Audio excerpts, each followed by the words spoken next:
Every once in a while, you come across someone whose life has a ripple effect on others. Even long after their life fades, you cannot forget their voice, their touch, and the way they made you feel when you were around them. This is a video documenting a man who's had a ripple effect in my life and that of others. That man was Paul Levi Lorentz. Born in 1917, Paul was a member of the Greatest Generation. In his book, The Greatest Generation, Tom Brokaw wrote, "It is, I believe, the greatest generation any society has ever produced. Anyone who had a relationship with someone from this generation should consider themselves blessed, and I include myself in that category." Never did one man have so many noteworthy titles: minister, musician, butcher, teacher, dog lover, comedian, bodybuilder, Santa Claus, husband, dad, grandfather, and friend. I wanted the impact of his life to live on, so we spent some time a few years ago discussing Lorentz family history, marriage, family, and spirituality. Paul started off by telling me about his many careers and in particular, the opportunities being a teacher gave him and his family. Okay. And is that what took you and the family to Japan for a year? Well, yeah, I went there as an exchange teacher for 1 year. Okay. They asked me to go in Seattle, and so I agreed to. At first, I was reluctant to go because that was right after the war, and we didn't love the Japanese too much. And then I went over there and found out there's no difference between them and us. Wow, that's great. Okay. So, did you like it in Japan for that year? We loved it. Loved it. But we were glad to get home too, because there's no place like America. That's true. In doing research for this video, I reached out to the Seattle Kobe Sister City Association. They provided this quote to describe Paul's impact. Paul Lorentz made an invaluable contribution to the teacher and student exchange program between Seattle and Kobe, a program that enriched our community for over 40 years. His actions allowed more than 60 teachers and hundreds of students to have life-changing experiences and contribute to the international vitality of their cities.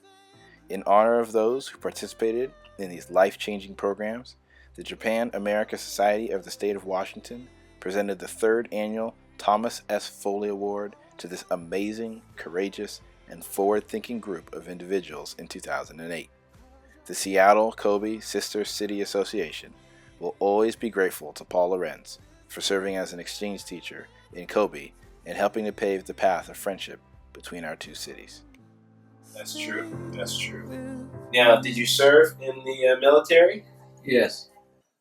I was in the Infantry Replacement Center in California. I was drafted in March 8th, 1941. And was sent down to Camp Roberts, California, which was a wonderful place because we met a lot of good friends there, and I had a lot to do in the Baptist church there. And then later on, I transferred into the Air Corps, and that's where I was discharged from. Great. Well, first it was tank destroyers. Wow. They had a good motto: seek, kill, destroy. Seek, kill, and destroy. Very simple. That's good. All right.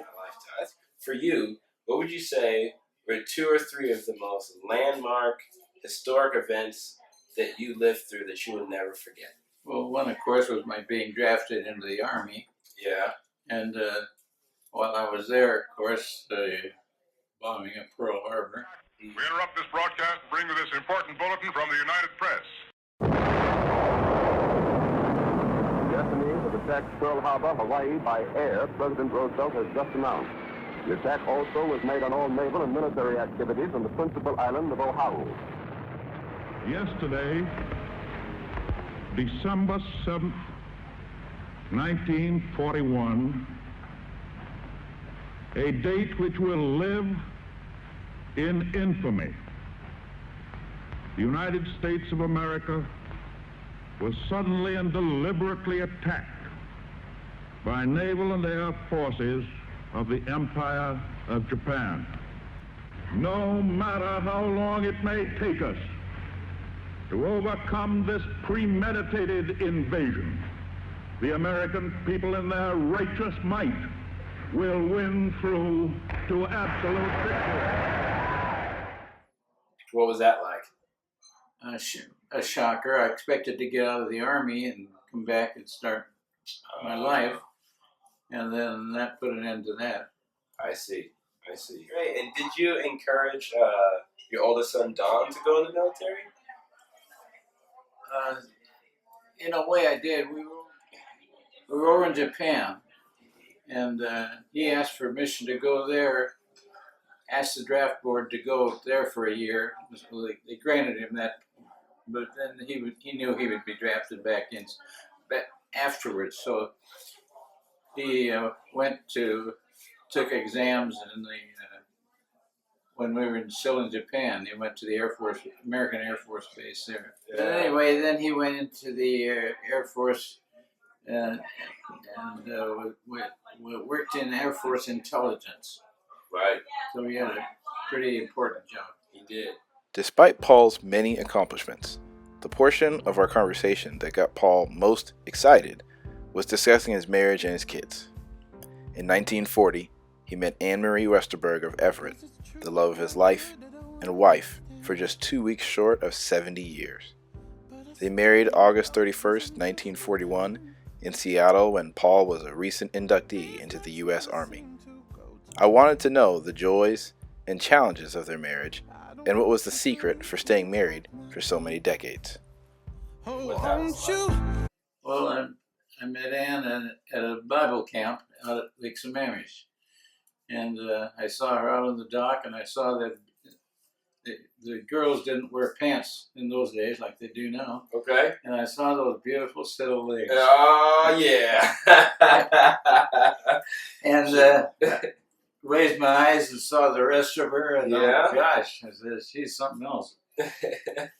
And she's the prettiest girl I ever went with. That's not why I married her, but that's just an added.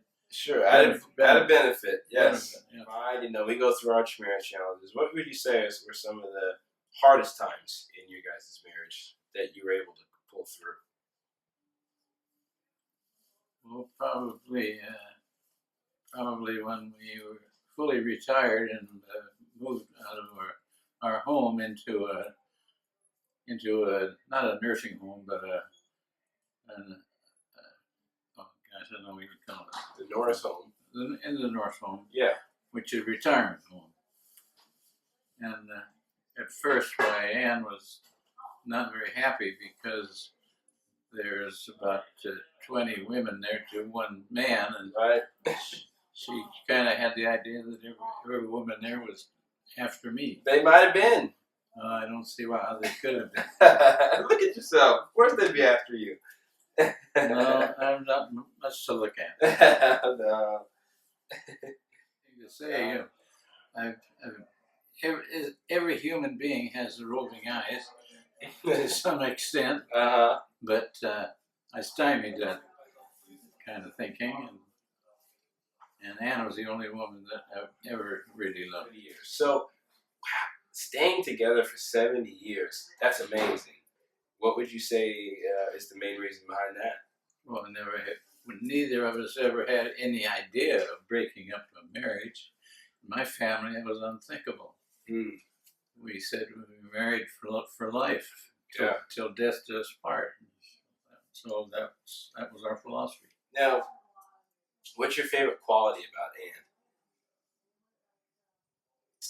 Gosh, I don't know. It's hard to say. Just about everything. Yeah. She's always been very attractive. I've always been proud of her. And she's about the best cook that I have ever heard of, seen or heard of. Yeah, a lot of people say that. And her children, 4 children, they all love her tremendously. Yeah. That's great. Yeah. How Okay.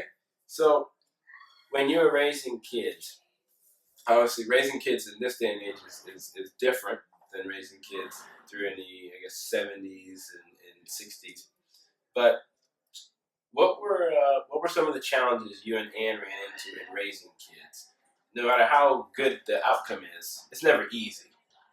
And what were some of the challenges you guys had in bringing up four kids in the Seattle area? I can't think of any challenges.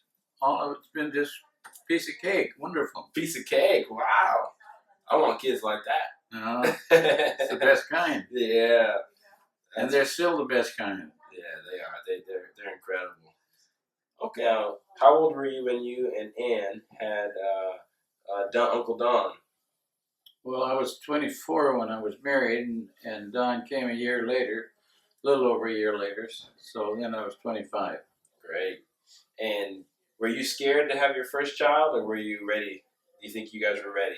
A little reluctant at first, hoping it wasn't true. Yeah. And then, of course, when he came, my gosh, what's the matter with me? Maybe I've even doubted whether we wanted a child. Right. Now I'm all the way to Doug. Don means everything to me. He's my hope. He's always been my hope, my joy, and I couldn't ask for a better son.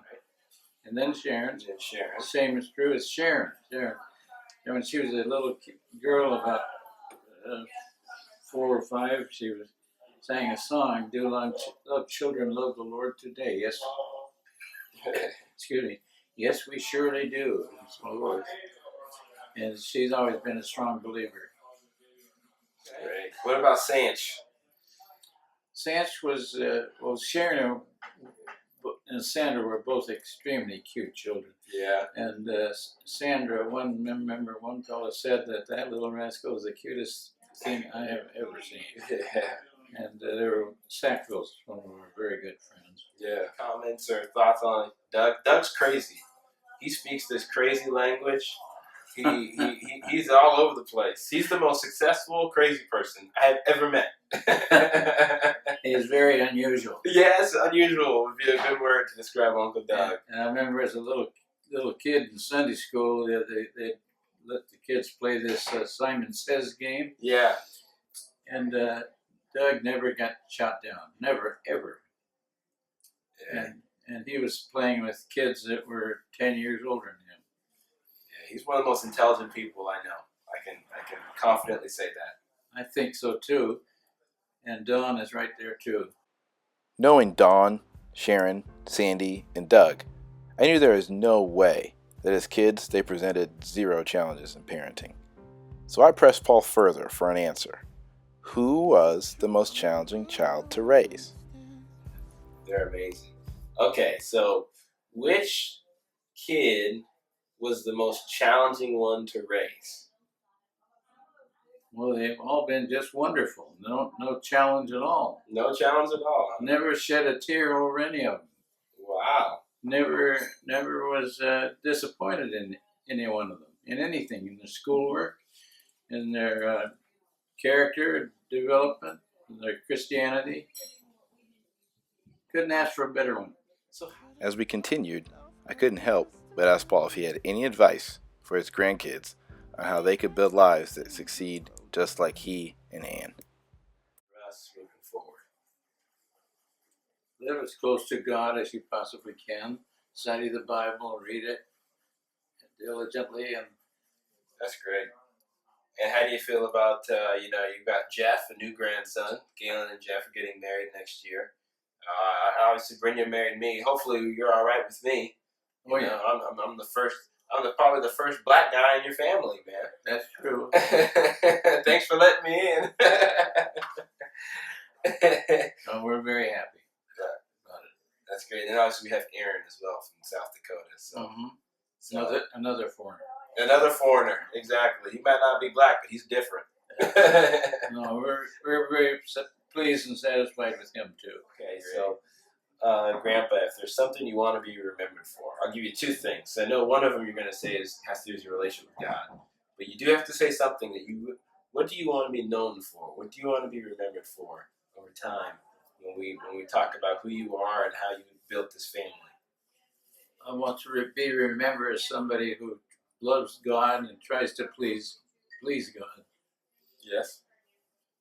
and basically, and to be honest and truthful to people, and never lie. Yeah. I can't say you should never lie, because sometimes you have to lie to keep people from becoming very, very unhappy. Yeah. I'm not going to go to somebody and say, if they ask you how do I look, you look lovely. I'm not going to ever say to anybody, well, you look terrible. Yeah. Okay. So that's a lie, but I think it's a lie that's so not objectionable. Okay. Okay. That makes sense. Great. Well, thanks for your time, Grandpa. We appreciate it. It's time to go eat. Okay. All right. All right. Thanks, everybody. Sorry, December 25th, 2010. Me and Grandpa.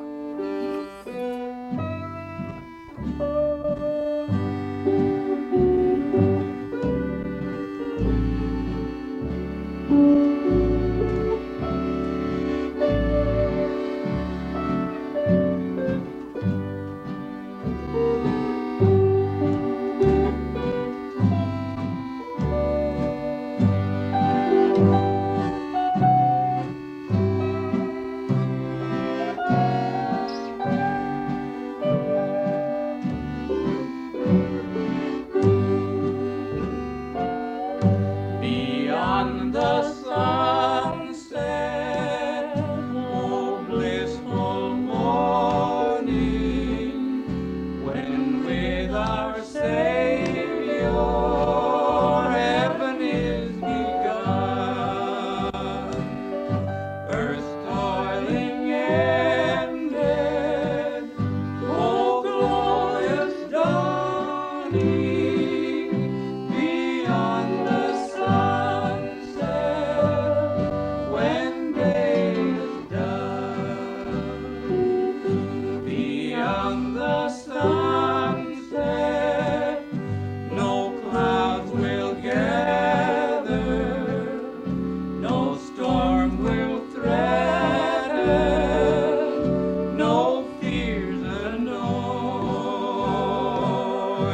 Oh, day of gladness, oh, day unending, beyond the sunset, eternal joy.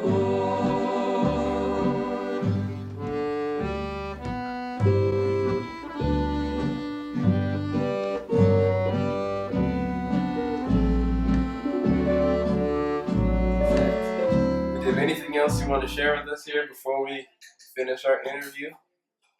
Just that I'm the luckiest guy in the world. Man, I think we're all very lucky to get to know you and be around you.